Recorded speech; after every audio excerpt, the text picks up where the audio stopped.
एक बात मेरी बहुत ध्यान से सुनिएगा, ठाकुर जी के चरणों में चढ़ने के बाद आप देते हैं तब केला होता है, पर चढ़ने के बाद प्रसाद। केला खरीदते समय हाथ से गिर जाए कोई दिक्कत नहीं, पर मंदिर में चढ़ने के बाद हाथ से गिर जाए तो सिर से लगाओगे, अरे अरे प्रसाद है। प्रसाद की इतनी महत्ता क्यों है? ठाकुर जी पर चढ़ने के बाद, ठाकुर जी को अर्पित करने के बाद, ठाकुर जी के स्वीकार करने के बाद में वो वस्तु आपका कल्याण करने वाली हो जाती है। हम अपने जीवन को प्रसाद क्यों नहीं बनाते? ठाकुर जी को अर्पित करो, और अर्पित करने के बाद में जीवन में आने वाले चाहे दुख हो चाहे सुख हो, भैया प्रसाद जब मिलता है ना मंदिर से, तो उस प्रसाद में कभी यदि कंकड़ भी आ जाए ना, उसको भी हम थूकते नहीं, उसको भी हम निकालते नहीं। प्रसाद में, हमारे वृंदावन में तो ऐसा ही है भैया, कभी प्रसाद यदि उसमें थोड़ी बहुत रज भी लगी हो, थोड़े बहुत कण लगे हों धूल के, तो भी हम स्वीकार कर लेते हैं। ठाकुर जी को लग गया प्रसाद, अब कैसे इसको छोड़ सकते? अरे मीराबाई तो विष को प्रसाद समझ करके जब पिलाया गया तो वो भी पी गई थी। प्रसाद सदैव कल्याणकारी होता है, तो क्यों ना अपने जीवन को प्रसाद बनाएं।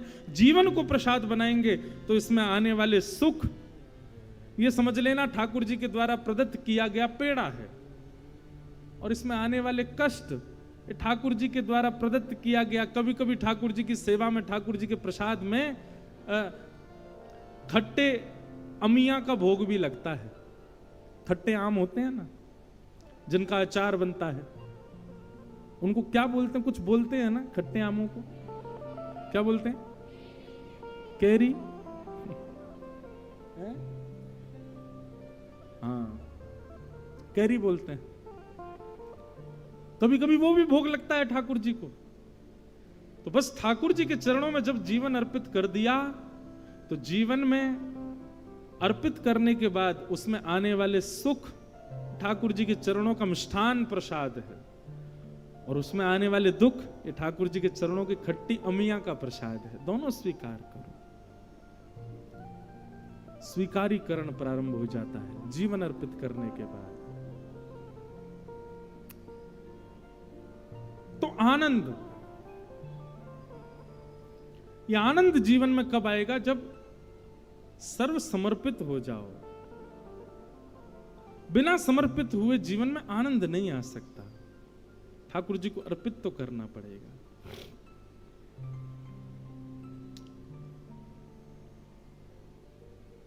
तो इस प्रकार श्रीमद् भागवत के प्रथम श्लोक का प्रारंभ, तत्पश्चात आगे महात्म सुनाया गया। महात्म में सौनकादि ऋषियों ने प्रश्न किए कि महाराज, मानव कल्याण का श्रेष्ठ से श्रेष्ठ उपाय बताओ।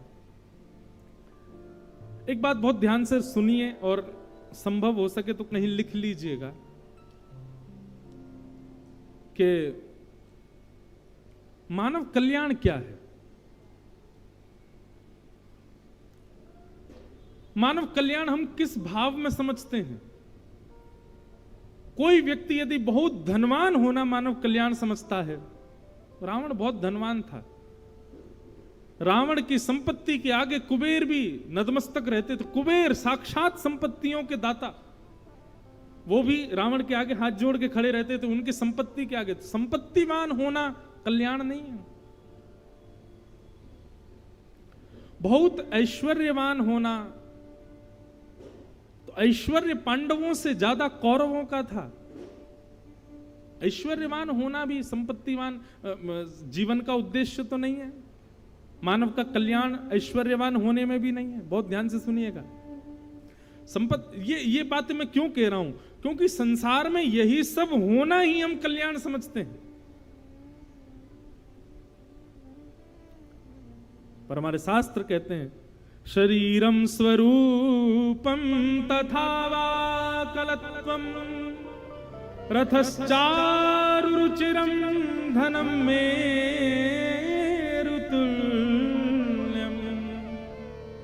मनश्रेण लग्नम कृष्ण पादारविंदम ततः किम ततः किम ततः किम ततः किम। शरीरम स्वरूपम तथा वा कलत्वम रतश्चारु रुचिरम धनम मेरु तुल्यम मनश्रेण लग्नम कृष्ण चरणारविंदम ततः किम ततः किम ततः किम ततः किम। जिसको हम कल्याण मानते हैं संसार में, बहुत सुंदर शरीर होना, बहुत सुंदर स्वरूप होना, सुंदर पत्नी का होना, बहुत संपत्तिवान होना, बहुत वैभववान होना, बहुत ऐश्वर्यवान होना, ये सब संसार को रिझाने के लिए श्रेष्ठ कल्याण के मार्ग हो सकते हैं। हाँ, संसार के लोग एक अच्छे घर को देख करके कहते हैं इस पर भगवान की कितनी कृपा, इसका घर तो देखो। अच्छे बच्चों को देख करके कहते हैं ओहो तुम्हारे बच्चे, भाई कितनी कृपा भगवान की, इसके बच्चे तो देखो। अच्छी पत्नी देख करके कहते हैं इस पर कृपा देखो भगवान की, ये कृपा नहीं है भगवान की। हिरण्यकश्यप नाम सुना है? उस जैसी पत्नी नहीं थी किसी की, कयाधु। उस जैसा पुत्र नहीं था किसी का, प्रहलाद। उस जैसी संपत्ति नहीं थी किसी की। हिरण्यकश्यप जैसा ऐश्वर्य किसी राक्षस का नहीं रहा। नारद जी भागवत में वर्णन करते हैं कि जब हिरण्यकश्यप राजा था तो मैं अपनी वीणा पर नारायण नारायण नहीं हिरण्यकश्यप गाता था। उस जैसा ऐश्वर्य नहीं था किसी का। तो भैया ठीक है, सब कुछ होना चाहिए संसार में आपके पास, पर इसको कल्याण मान करके मत स्वीकार कीजिए कि मेरा ऐसा घर होगा तो ही मानूंगा कि मैंने कुछ किया, ऐसी पत्नी होगी तो ही मानूंगा कि हां मेरा विवाह हुआ, ऐसे बच्चे होंगे तो ही मानूंगा कि मैंने परवरिश की, इतना ऐश्वर्य नाम हुआ तो ही मानूंगा कि मैंने कुछ किया। ऐसा मत सोचिए। प्रयास कीजिए उसके लिए, पर वही उद्देश्य बन जाए आपके कल्याण का, ऐसा मत सोचिए। आप मेरी बात समझ रहे हैं ना? तो फिर कल्याण क्या है? येन केन प्रकारेण कैसे भी मैं हरि का प्रिय बनूं, ये मेरे कल्याण का मार्ग है। मैं उनका प्रिय बनूं। समझ में आती है बात तो ही ताली बजाओ। अभी क्या हो गया है, अभी हमारा पूरा जीवनचर्या, हमारी दिनचर्या केवल और केवल एक दूसरे को दिखाने के लिए है कि देख मेरे पास ये, और नहीं दिखाने के लिए भी है तो किसी को रिझाने के लिए है।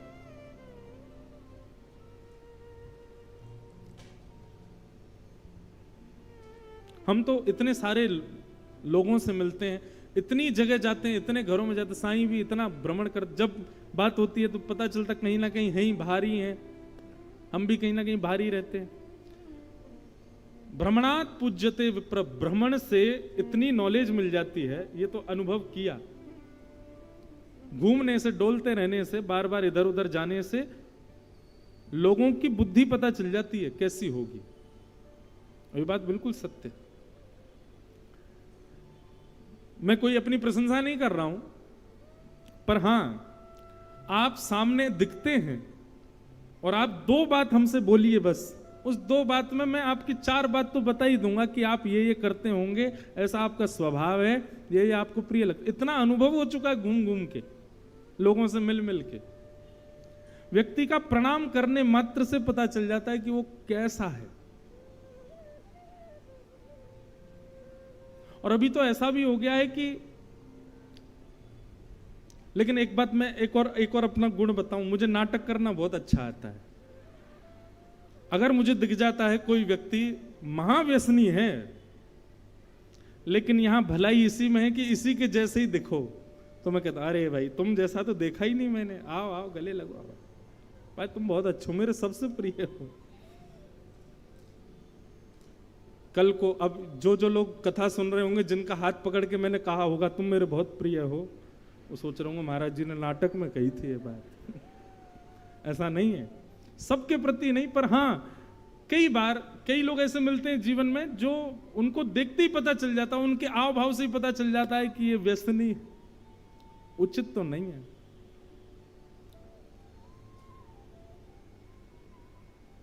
और ये केवल मेरे साथ नहीं, जो व्यक्ति भी आध्यात्मिक मंच का उद्गाता होगा और भ्रमण में ही रहता होगा 12 महीने, उन सब के पास में ये गुण तो होगा कि वो व्यक्ति को देखते ही पहचान जाते होंगे, निश्चित ऐसा ऐसा ऐसा ऐसा कुछ है।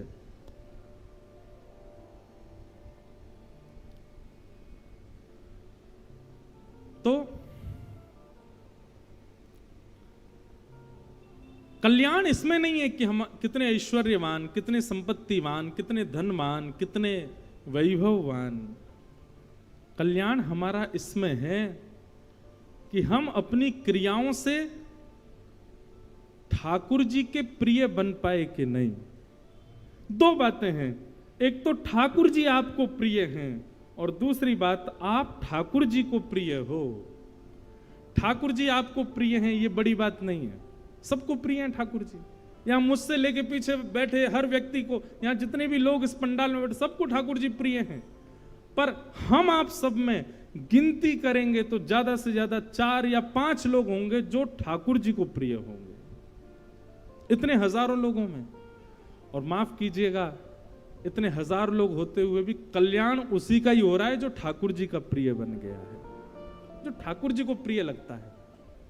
ये भागवत की कथा सुनना, ये वैदिक चर्चाएं सुनना, ये दरबारों में आकर के सुंदर सुंदर कीर्तन गाना, रात भर बैठ करके यहाँ पर उपासना करना अपने गुरुजन के चरणों में बैठकर, ये किसके लिए? ताकि हम उनके प्रिय बन सकें, उनके प्रिय हो जाए।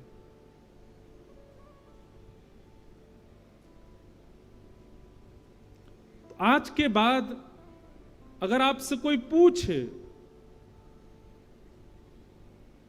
कि मानव कल्याण क्या है, तो एक ही उत्तर दीजिएगा कि मैं ठाकुर जी को भा जाऊं, बस मैं उनको भा जाऊं, मैं उनको प्रिय लग जाऊं।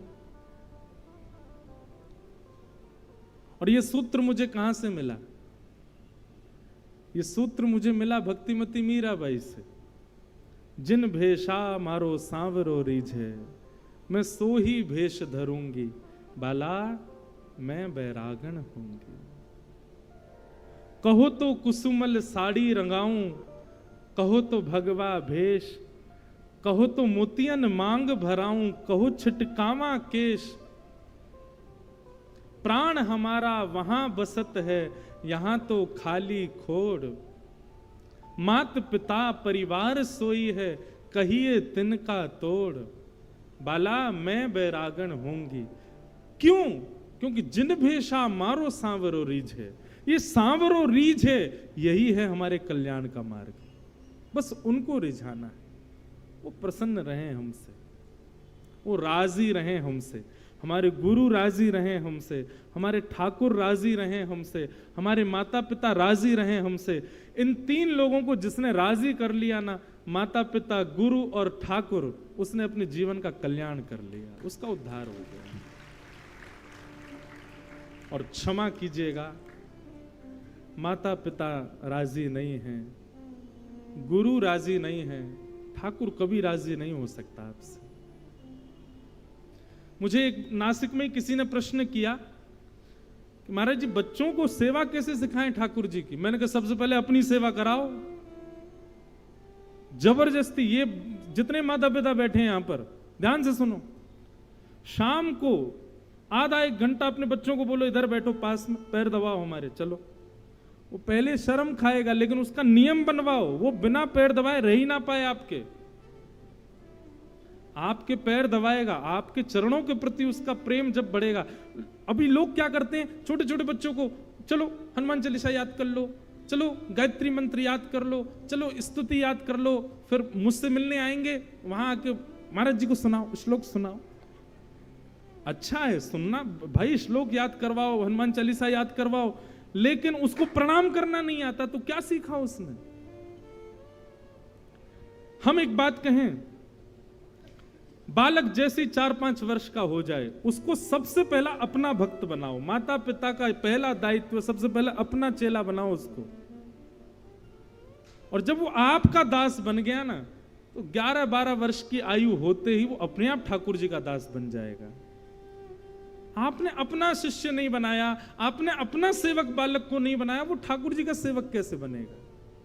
कभी नहीं। इसलिए छोटे छोटे बच्चों को स्तुतियां बाद में याद कराना, जब उनकी हो जाए मति इतनी तीव्र हो जाए कि हाँ वो याद कर सकते हैं, कराइए याद। और याद करानी है तो ऐसे कराओ, चल पैर दबा, मुझे हनुमान चालीसा सुना, चल पैर दबा, थोड़ी देर मेरे पैर दबाओ, हाथ दबाओ, चलो मुझे भोजन कराओ, थोड़ा ऐसे कुछ ना कुछ कराते रहो, अपनी सेवा कराओ बच्चों से। और आप तो उस भूमि में बैठे हो जिस भूमि में मातृ पितृ भक्ति देख करके साक्षात ठाकुर जी वीट के ऊपर, ईंट के ऊपर प्रकट हो गए, श्री पंडरीनाथ भगवान, श्री विठल भगवान।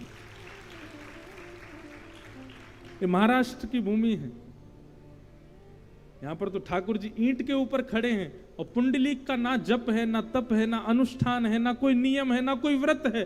पुंडलीक ने कुछ नहीं किया है, केवल अपने माता पिता की सेवा करी है। उसके प्रताप से द्वारिकाधीश खड़े हैं यहां पर। सबसे पहले बच्चों को अपना शिष्य। और एक बात सुन लीजिए, ये 4-5 वर्ष के बालकों को अपनी सेवा प्रारंभ करवाना, अपनी सेवा, मुझे बहुत गुस्सा आता है जब मैं बालकों को देखता हूं 8-9 वर्ष 10 वर्ष की आयु के, जब वो अपने माता पिता से ऐंठ करके बात करें या उनसे भी उनको उत्तर दे दें, प्रत्युत्तर नहीं। भय होना चाहिए बालक के अंदर आपके प्रति, वो नहीं बोल सकता आपके सामने। 16 वर्ष तक के बालक को ऐसे ही रखना चाहिए, अपनी सेवा कराओ, अपना उसके प्रति मित्रता भी रखो, प्रेम भी रखो। पर क्या सेवा करने बालक के प्रति प्रेम नहीं होता? होता है। और इसके पीछे एक लॉजिक बताऊं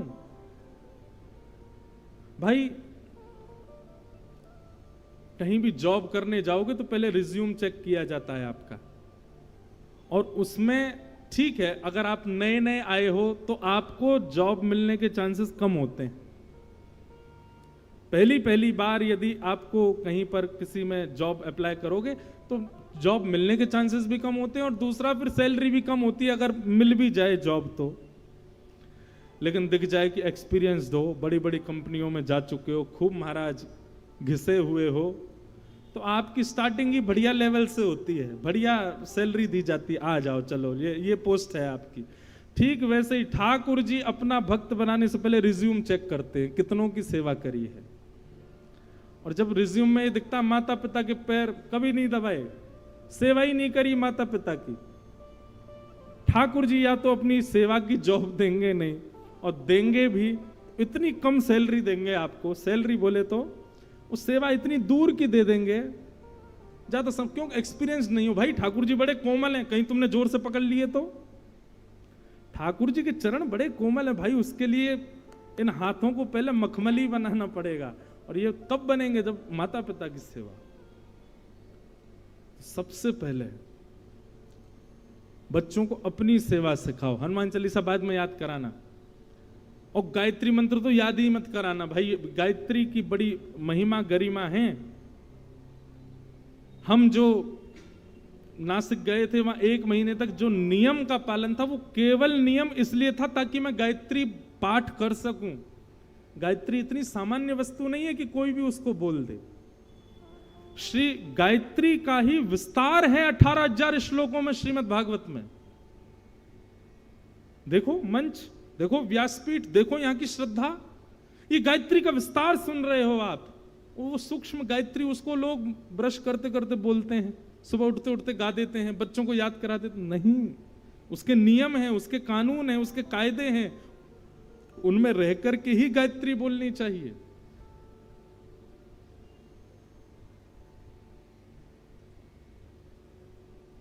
इस विषय पर मैं एक दिन चर्चा करूंगा, गायत्री क्या है।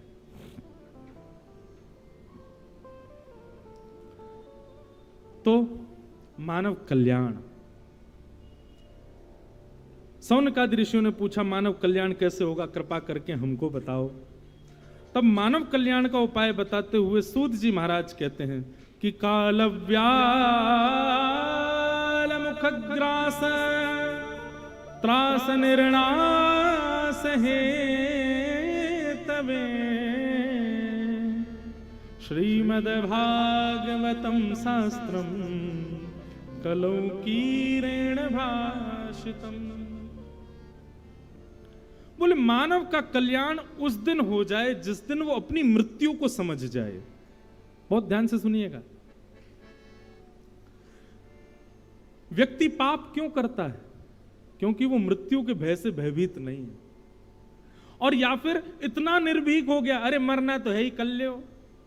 दो ही स्थिति होती है पाप करने की, या तो वो पूर्ण रूपेण निर्भीक हो चुका है, उसको भय ही नहीं है मरने का, मरना तो है ही, कर लो, ये भी भोग लो, ये भी भोग लो, ये भी भोग लो। निर्भीक व्यक्ति पाप करता है जिसको भय नहीं। और या फिर अत्यंत भयभीत व्यक्ति, कल कहीं मर तो नहीं जाऊंगा, आज ही कर लूं सब, वो भी पाप करता है।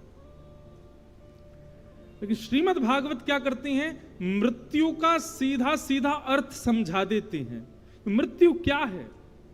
और जब व्यक्ति को मृत्यु समझ में आती है तो वो उसके हृदय से भय चला जाता है, प्रेम प्रकट हो जाता, आनंद प्रकट हो जाता है।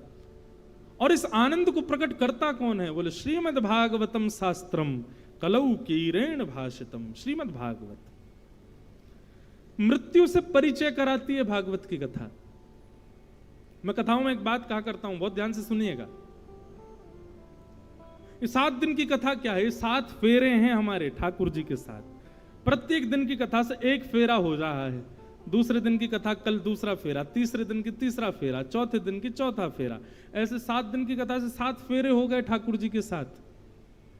अब 7 फेरे हो गए मतलब हमारा ब्याह है गो ठाकुर जी के संग। और जैसे ही ब्याह भयो, अब ब्रजभाषा आ जाए बीच बीच में सुन लेना है। ठाकुर जी से ब्याह भयो, अब भयो को वयो मत समझ लेना। वयो वयो मतलब गया है कि चले जाओ। क्या होता है वयो का मतलब? गया। वो गया, उसको ऐसे बोलेंगे वयो। तो भयो, भयो को ये ब्रजभाषा है, हिंदी में बोलते हैं हुआ। भयो हुआ। तो क्या बता रहा था मैं, भूल गया हैं? हाँ, 7 दिन की कथा। वाह महाराज जी, अच्छे श्रोता हैं आपके। तो हाँ, 7 दिन हमारा ब्याह हो गया। अब सप्ताह के बाद हम तो चले गए कथा करके, और ब्याह करके सब बहुओं को यहीं छोड़ गए। हमारी बहू नहीं, ठाकुर जी की बहू। हम तो ब्याह पढ़ाने वाले पंडित जी हैं, हम तो ब्याह करा रहे हैं। ब्याह के बाद ठाकुर जी तो चले गए। अब क्या है? अब प्रतीक्षा है। प्राचीन काल के भारत में ब्याह हो जाता था, गौना नहीं होता था। गौना होता था कुछ वर्षों बाद। ठीक वैसे ही आप सबका 7 दिन में ब्याह तो हो गया ठाकुर जी से कथा सुन के, अब गौने की प्रतीक्षा करो। गौना क्या है? मृत्यु ही गौना है। मृत्यु गौना है। श्रीमद् भागवत के श्रोताओं को मृत्यु मृत्यु नहीं दिखाई देती, उनको अपना गौना दिखाई देता। वो हमारा गौना है। घर के 4 सदस्य लेकर के जाएंगे, सजा धजा करके लेकर के जाएंगे, राम नाम का कीर्तन करते हुए जाएंगे, और चितारूपी विमान पर हमको लिटा देंगे। और उस विमान में बैठ करके हम कहां जाएंगे? अपने प्रियतम के घर जाएंगे। एक बहुत सुंदर पद है, मुझे बहुत प्रिय लगता है, बहुत अच्छा पद है। कथा सुनने वाले के लिए मृत्यु क्या हो जाती है? चलवा पिया के देश,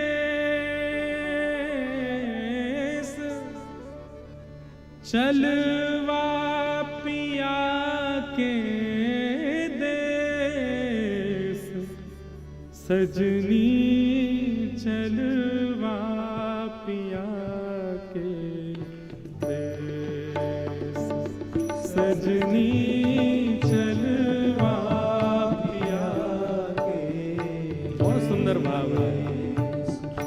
भागवत कथा सुनने वाले श्रोता के चित्त में मृत्यु की झांकी कैसी होती है? ऐसी होती है। हे चलवा पिया के देश, सजनी चलवा,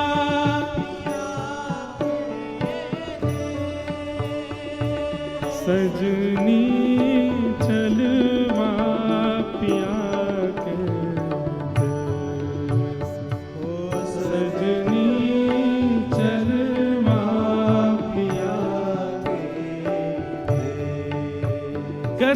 देश।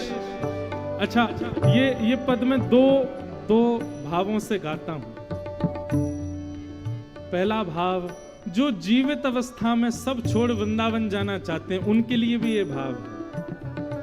और दूसरा, जो अपनी मृत्यु की प्रतीक्षा कर रहे हैं, प्रतीक्षा मतलब जो अपनी मृत्यु को गौना मान चुके हैं, प्रतीक्षा नहीं गौना है वो, जब हो तब समझेंगे कि प्रियतम बुला रहे हैं, चल देंगे उनके पास। ये दो कॉन्टेक्स्ट में मैं गाता हूं, या तो वृंदावन जाने वाले या फिर अपनी मृत्यु को गौना मानने वाले।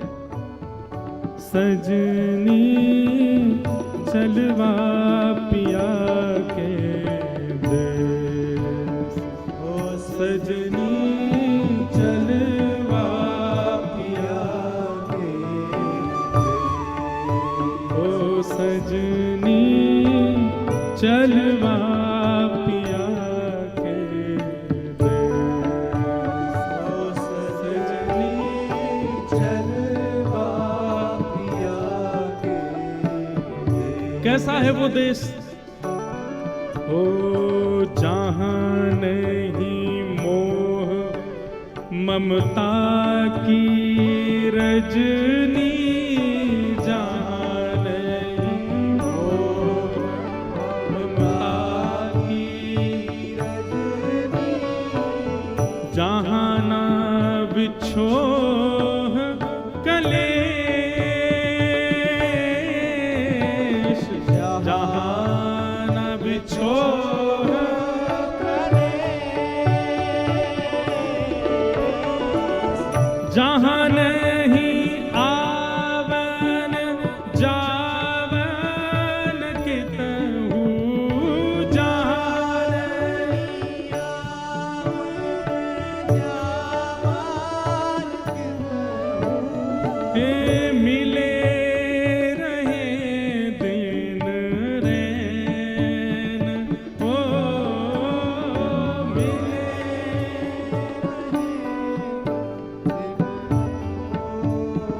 सजनी चलवा पिया के देश, सजनी चलवा पिया के देश, ओ चलवा पिया के देश, सजनी चलवा पिया के देश, सजनी चलवा पिया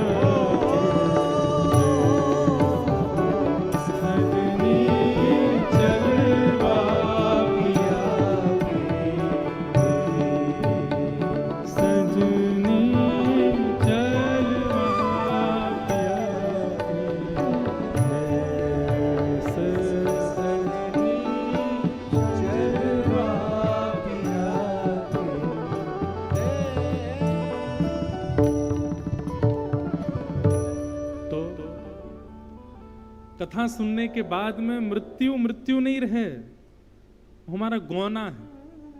हम तो प्रतीक्षा कर रहे हैं, हम श्याम सुंदर के हो चुके हैं, अब बस प्रतीक्षा है कि कब प्रियतम का बुलावा आएगा, कब जाएंगे।